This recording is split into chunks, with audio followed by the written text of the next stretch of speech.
Hi అండి. అందరూ ఎలా ఉన్నారు? నేనైతే చాలా బాగున్నాను. మీరందరూ కూడా బాగుండాలని మనస్ఫూర్తిగా కోరుకుంటున్నానండి. మంగళవారం రోజున, శుక్రవారం రోజున, పండగ రోజుల్లో ఆగ్నేయ దీపం వెలిగించుకుంటే చాలా మంచిది. నేను ఇంతకుముందు ఇంట్లో ఉన్నప్పుడు ఆగ్నేయ దీపం పెట్టుకున్నప్పుడు వీడియో అయితే తీశానండి. ఆగ్నేయ దీపం పెట్టుకోవడం వల్ల లాభాలేంటి, అసలు ఎలా పెట్టుకోవాలి, ఏంటి అనే విషయాలను ఈ వీడియోలో అయితే షేర్ చేశాను, చూడండి. ఆగ్నేయ దీపం వెలిగించుకోవాలంటే కిచెన్ని నీట్గా క్లీన్ చేసుకోవాలండి. సింక్లో ఎటువంటి అంట్లు లేకుండా మొత్తం క్లీన్ చేసుకోవాలి. స్టవ్ను కూడా క్లీన్ చేసుకోవాలి. కౌంటర్ టాప్ కూడా క్లీన్ చేసుకోవాలండి. ఇల్లు కూడా తుడుచుకోవాలి. ప్రతి శుక్రవారం, మంగళవారం పండగలప్పుడు ఆగ్నేయ దీపం వెలిగించుకుంటే చాలా మంచిది. మన ఇంటికి హార్ట్ వచ్చేసి కిచెనే కదండి. మనం కిచెన్లో మనం తినడానికి కావాల్సినవన్నీ ప్రిపేర్ చేసుకుంటాం. కాబట్టి ఆగ్నేయ దీపం వెలిగించుకుంటే ఆరోగ్యానికి కూడా చాలా మంచిది. ఆగ్నేయము అంటే ప్రతి ఒక్కరి వాస్తు ప్రకారం ఆగ్నేయం అంటే కిచెన్ రూమే. ఆగ్నేయానికి అధిపతి అగ్నిదేవుడు. తూర్పు దక్షిణం వచ్చే మూలను ఆగ్నేయ మూల అంటారు. ఫ్రంట్ గోడ వచ్చేసి తూర్పు గోడ అండి.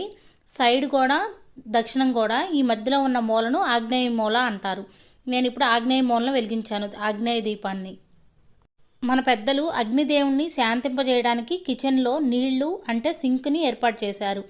అగ్నిదేవుణ్ణి పూజించితే చాలా మంచిది. అగ్నిదీపం వెలిగించేటప్పుడు ముందు స్టవ్కి ముగ్గు పెట్టుకోవాలి. మనం ఈ ఆగ్నేయ దీపాన్ని వెలిగించేటప్పుడు ఎప్పుడైనా సరే మన ఇల్లంతా క్లీన్గా ఉంచుకోవాలి. కిచెన్ మొత్తం క్లీన్గా ఉంచుకోవాలి. కౌంటర్ టాప్ మీద కూడా ఏమీ ఉండకుండా చూసుకోవాలి. ముందుగా స్టవ్కి ముగ్గు పెట్టుకోవాలి. స్టవ్ కింద పసుపు రాసి ముగ్గు పెట్టుకోవాలి. ఈ ముగ్గుని బియ్యం పిండితో వేసుకోవాలి. చూసారా, ఇక్కడ నేను స్టవ్ ముందు కూడా ముగ్గు వేశాను. ముగ్గుకి 4 పక్కల కూడా గీతలను గీసుకోవాలి. ఈ విధంగా ముగ్గు వేసిన తర్వాత స్టవ్కి కూడా గంధం, కుంకుమ బొట్లను పెట్టుకొని స్టవ్ మీద కూడా ముగ్గు వేసుకోవాలి.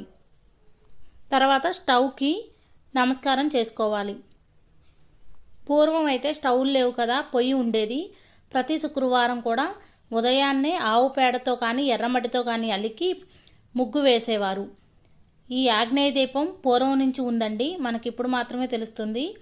స్టవ్కి రైట్ సైడ్లో ఆగ్నేయ దీపాన్ని వెలిగించుకోవాలి. ఆగ్నేయ దీపం పూజ ఉదయం సంధ్యా సమయంలో పూజ చేసుకుంటే చాలా మంచిది. తలస్నానం చేసి పూజ చేసుకోవాలి.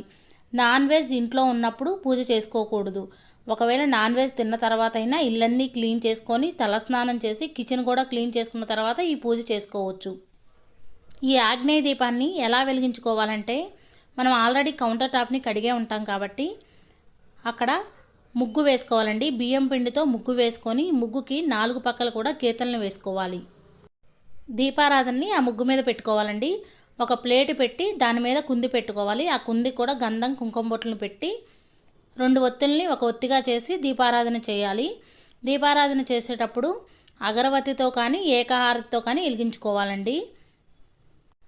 ఆగ్నేయ దీపానికి పువ్వులను సమర్పించాలి. మీ దగ్గర ఏ పూలు ఉంటే ఆ పూలు పెట్టుకోవచ్చండి. ప్రసాదంగా పండు కానీ బెల్లం కానీ పటిక బెల్లం కానీ పెట్టొచ్చు. 2 అగరవత్తులను వెలిగించాలి. ధూపం కూడా వేయాలండి. ధూపం వేస్తే చాలా మంచిది.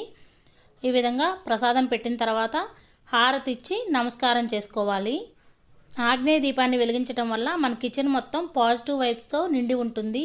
నెగిటివ్ వైబ్స్ మొత్తం బయటికి వెళ్ళిపోతాయండి. ఆగ్నేయ దీపాన్ని వెలిగించడం వల్ల మనకు శుభాలు కలుగుతాయి. మన మనసులో ఉన్న కోరిక కూడా నెరవేరుతుంది. ఆగ్నేయ దీపాన్ని వెలిగించడం వల్ల అద్భుతమైన ఫలితాలు కలుగుతాయి. ఇంట్లో ఉన్న వాస్తు దోషాలు కూడా తొలగిపోతాయి. ఆర్థిక ఇబ్బందులు కూడా తొలగిపోతాయి. ఆగ్నేయ దీపాన్ని వెలిగించడం వల్ల శని దోషాలు కూడా తొలగిపోతాయి. ఇక్కడ గుర్తుంచుకోవాల్సిన విషయం ఏంటంటే, దీపం దగ్గర పెట్టినవన్నీ అక్కడే యాష్ అవ్వాలి. పండు పెట్టామనుకోండి, ఆ పండుని పిల్లలకి ఇవ్వడం అలాంటివి చేయకూడదు. ఆ పండుని దీపం కొండెక్కిన తర్వాత పడేసేయాలండి, తినకూడదు. దీపానికి పెట్టినవి ఇక్కడే యాష్ అవ్వాలి. అంటే అగరవత్తులు వెలిగిస్తే వేరే దగ్గరికి వెళ్ళి చూపించకూడదండి, ఇక్కడే ఉంచేయాలి. ధూపం వేసినా సరే అలాగే ఉంచేయాలండి. హారతి ఇచ్చినా ఇక్కడే ఉంచేయాలి. ఈ విధంగా ఆగ్నేయ దీపం పెట్టుకుంటే చాలా మంచిది. ప్రతిరోజు కూడా ఆగ్నేయ దీపాన్ని పెట్టుకోవచ్చు. ఈ విధంగా ఈరోజు పెట్టిన ఆగ్నేయ దీపంలో నూనె అంతా అయిపోయే వరకు వెలుగుతూ ఉంటుంది. నూనె అయిపోయిన తర్వాత కొండెక్కుతుంది కదా, మళ్ళీ తెల్లారిన తర్వాత ఈ దీపాన్ని తుడిచి కానీ కడిగి మళ్ళీ ఆగ్నేయ దీపం వెలిగించుకోవచ్చు. ఆగ్నేయ దీపాన్ని వెలిగిస్తే కిచెన్ అంతా కలకలలాడుతుంది. మన కిచెన్ అందంగా ఉంది అంటే ఇల్లంతా అందంగా ఉన్నట్టేనండి. చూసారా, చీకట్లో కూడా ఆగ్నేయ దీపం ఎంత కలకలలాడుతుందో. మనం పూజ చేసుకునేటప్పుడు కాళ్ళకి పసుపు రాసుకొని నుదుటిన బొట్టు పెట్టుకొని జడలో ఒక పువ్వు పెట్టుకొని పూజ చేసుకుంటే చాలా మంచిదండి. మన పూజలో నిమ్మకాయలు పెట్టుకుంటే చాలా మంచిది. ఆ నిమ్మకాయల్ని మన ఇంటికి కట్టుకుంటే ఎటువంటి దుష్టశక్తులు మన ఇంట్లోకి రాకుండా ఉంటాయి. తెలుసుకున్నారు కదండి ఆగ్నేయ దీపాన్ని ఎలా వెలిగించుకోవాలి, పాటించవలసిన నియమాలు ఏంటో. మరిన్ని వీడియోస్ కోసం మన ఛానల్ని సబ్స్క్రైబ్ చేయండి. నా ఈ వీడియో మీకు నచ్చిందనే అనుకుంటున్నాను, యూజ్ అయిందనే అనుకుంటున్నాను. ఒకవేళ నచ్చితే లైక్ చేయండి, షేర్ చేయండి, కామెంట్ చేయండి ఫ్రెండ్స్.